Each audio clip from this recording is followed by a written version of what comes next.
So DJI have just brought out a new Fly update for the Mini 4 Pro and the DJI Air 3S, and this now brings yet another really good new feature. Let's get into it. So I really do like that DJI continuously keep making the Fly update better, whether it's on your phone or on your controller, tweaking things, adding new features, changing the settings. It is great to see. So this new update is available on the DJI FLY app on your phone, iPhone, Android, but it's also just dropped on the DJI RC2 controller. So I have tested this on the Mini 4 Pro and the Air 3S, works great on both of these, but because it's a Fly update, it does actually work on a few different drones. So if you have the DJI Air 3, Mini 3 Pro, Mavic 3 Pro, it's all going to be the same on that. But for today's testing, I'm just going to be concentrating on the Mini 4 Pro. So for this to work, you need the latest version, and the RC2 firmware is 05000300. So all you need to do to actually get this installed, turn your DJI RC2 on, and when it's actually connected to Wi-Fi, you'll see this pop-up message asking you to update. If you don't see that, what you can do is on your RC2 controller, click Profile, then click Settings, and then click Firmware Update. If that doesn't work, scroll to the bottom there where it says About. You might see a little red icon, hit that, and you'll get this message on screen. Once it's installed, you'll then reset your RC2 controller and all this takes effect. If you don't see that, some countries it might be delayed, just wait a few hours and then try again. So what's new? So this brings now a new addition to Return to Home. Return to Home, what this means is if you actually select Return to Home on the screen or by pressing the button, the drone is going to increase altitude and come back to your original home point. It's a fantastic safety feature. But the downside to it is what if you're moving around? You might be walking, cycling, running, in a car, on a boat. Your home point is changing all the time. How can this be changed? And that is the downside to it. So if I take the drone off, I'm going to leave it in position. I just start walking along this path. You can see my home point is where I started from. So as I keep walking to a different location, my home point won't change. So if the drone gets disconnected like this, it's going to fly back to the original home point, someplace where I am not physically there. But now if you press the H icon on the screen, it's on the left hand side, you have a new option underneath saying Update Home Point. And this is a new shortcut menu that's going to take you directly to the Update Home Point menu. It is much faster. I can press controller and this will then update the home point to where I am currently stood with my controller. So now if I press return to home, it's now going to fly to my new position. Honestly, this is so much faster. If you're someone like me who uses Active Track a lot, or you might be on your bike cycling with your drone following you, then your home point is going to be changing all the time. So by just simply pressing that H icon, update home point, this is a lot faster. And normally what you would have to do is click on the settings menu, scroll down to where it says update home point, and then start changing it to controller or a different home point. By pressing just one button on the screen to get you to that menu, that is a really good shortcut. So you can do something like this. You could activate cruise control and get it to do a parallel shot of you walking like this, and then easily, because you're now moving to a different location, just hit that H icon and now your updated home point is active. Now a couple of things, if you are using cruise control like I just mentioned, the text of it is actually overlapping that H icon, so there is no way of updating your home point just by pressing this new shortcut when cruise control is active, unless DJI like move that down a little bit. That would be great. But overall, this is like one step towards like my perfect update home point. We actually had this a few years ago on, well, I say a few years ago on the DJI Spark, if you remember that. Some of you might even not even be old enough to remember that drone, but that drone actually had automatic updated home points. You could set it in the menu.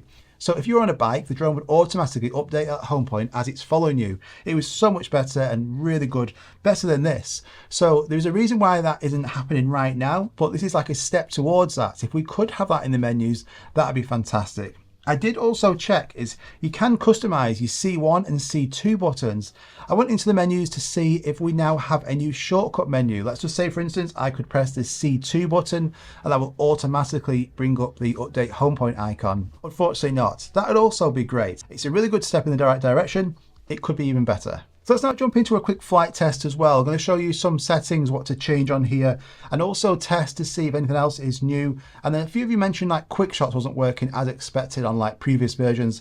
I'm going to see how that performs. But before we jump into that, don't forget I have my own physical cheat sheets for the Mini 4 Pro. This is a book that gets sent to you anywhere in the world. It's got free shipping as well.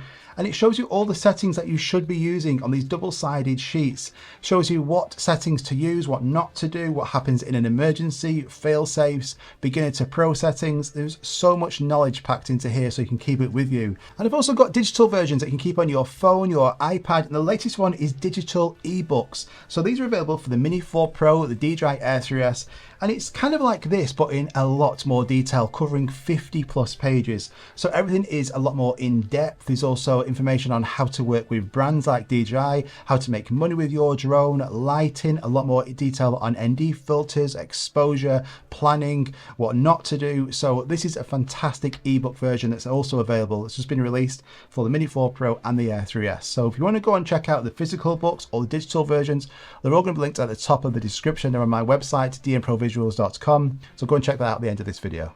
Okay, so let's do a flight test on the Mini 4 Pro. Let's go through some features, make sure everything's working great. So cruise control, do you use this feature? I'm using this all the time. I think it's a fantastic feature. And now that can update that home point easily as well. So overall, a impressive app update so far. So let's now fly towards these boats. Really cool area. These like abandoned old boats here. So I know a lot of you like this area. So let's test cine mode first of all. So doing a really good orbit around here. So notice I've got my grid lines on, so make sure you have your grid lines on all the time for framing. Really important. But Cine just allows you to get really close to things, get some nice cinematic moves, nothing too fast. It's not about speed. And when you are close to things, don't forget you can swipe across from your compass in the bottom left hand corner, and this is where you get vision assist. So it allows you to look out of the cameras, the obstacle avoidance cameras on your drone. So especially here now where I'm actually pretty close to these boats, by being able to see out of these cameras, it's really handy. You can just click on each one of these arrows to look out of a different obstacle avoidance camera. So a few of you was contacting me to say that QuickShots, some of you were having issues with this not working as expected, especially when it finished the QuickShots. So let's just go under Rocket. This is what apparently the problem was. So Rocket, I'm going to drag a box around this boat. I'm going to change the altitude. Let's just say 50 meters. I'm just going to start this. You can see it actually kind of keeps lock on that boat, and it's just going to rise up until it gets to 100%. And it's really good for getting these like top down shots. So if you're not 100% with this is quite a good quick shot to do. I do wish we had more quick shots if I'm being honest, but this is the problem. So a lot of you were saying that it would finish here and it will automatically return to its starting point. Now, I don't normally wait for it. I'm hitting end and I'm just moving on to something else. I don't need it to fly back to me. I'm more than capable to do that myself. But as it's actually coming back to its starting position, it's coming back here now. And you can see it works great. It's not pointing up. It's not doing anything. It's just literally at the angle it started at. So if you have been having issues with that, hopefully this fixes it. What I mean is it was actually pointing up like this automatically, but it's not now. So fingers crossed that's working great. We're going to try one more as well. A few were saying helix like wasn't working. It was like cutting out after like 40-50%.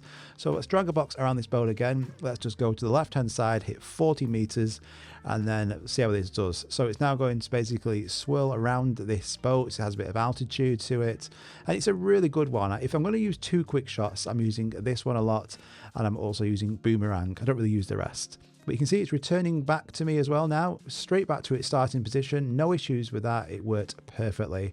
Let's just take a couple of photos as horizontal and also a vertical photo. Make sure that's working fine. And you can see, yep, no problem there whatsoever. So let's have a look at some of the menus. So obstacle avoidance action, bypass, brake or off. Most of the time, keep it in bypass. I do turn them off a lot when I'm doing things like this. So if I'm flying in tight spaces like this, flying between these two boats, I don't want the sensors kicking in, moving that drone around, avoiding them. I want to be in complete control, so I'll turn the sensors off, but most of the time if I'm flying normally, keep it on bypass. Now if we scroll down this menu, advanced return to home, you've got two options, preset and optimal. Now preset, what this will do is you set the altitude, let's just say 100 meters, around about 400 feet. So the drone will then, if it disconnects, it's going to rise up to that altitude and then fly back to optimal. It flies back where DJI software believes is the quickest way. But unless you have the DJI Air 3S, it's not always the safest option. Now, under flight protection, your max altitude should be 120 meters, 400 feet. Shouldn't really go over that. At the bottom of this menu, advanced safety settings. We're talking a lot about home points and return to home. So if your signal gets disconnected, you want it to return to your home location. So now you can update that frequently using this new shortcut. But also if your home point is going to be changing a lot, like say you're on a boat and your home point might not even be there, you might not physically be able to get to that location, just set it to hover. Now under control, you've got your gain and expo tuning. This controls the speed of that drone. You can customize it along with the gimbal as well. I do go through all that in my cheat sheet, same with the focus track settings. But if you have made any adjustments to these, go and make sure they're still correct before you go off and fly. Now, if we go under camera, I use D-Log-M. Now you can use normal color profile when you're first starting off. This is basically everything's done for you like this now on the screen, all the colors done. D-Log-M, you're going to get a flat color profile, but then you can then use video LUTs like the ones I have for the Mini 4 Pro. Allows you to put your own custom stamp on it and get much better results. Grid lines, make sure you have these turned on. You can either have all three on, or I like to just have two of them on majority of the time.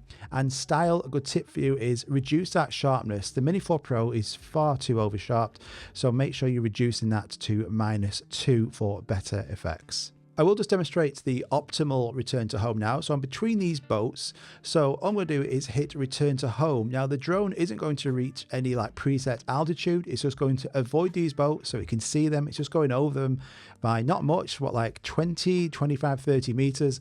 And it's just going to fly directly to me. So it's a really like faster way of getting back to that home point. It can avoid things, go around things, but you have to have a lot of trust in it. Now the Air3S is awesome at this. Mini 4 Pro, not so much. In an open area like this, I'll use it, but most of the time I'm using preset, just get it to go straight up to say like 120 meters, 100 meters, 400 feet, 350 feet, and then just come back to me. So it all depends on like your location. And to finish, we'll just look at active track. So let's drag a box around me here, click active track. Now, because it's a new Fly update, things can get reset. So I've got all like the new beginner menus on the screen now telling you how to use it. So swipe off all them. But if I now, on this left-hand side, I can position this drone anywhere just by dragging my finger on the screen. So I'm going to like select it to just to my right-hand side, just offset. It's now going to follow me from the back here. I can actually move it and get it slightly in front of me, slightly to the side, and I can have it close, or if I'm going the outer wheel, I can have it a bit further away as well. So this works great. Active track's working fantastic. Overall, a really good update there. Go and update this, especially for this home point, a really nice new shortcut feature there. I hope you have a fantastic weekend. Go and check out my cheat sheets for these drones to get some more tips and knowledge. If you do have any more issues with your drones, just let me know. I can try and feed them back to DJI as well. But thank you so much for watching. Make sure you hit that like button if you've enjoyed this. Subscribe because I've got a lot of new videos coming really soon. Some new products coming out. Wink, wink. And I'll see you very soon. Take care.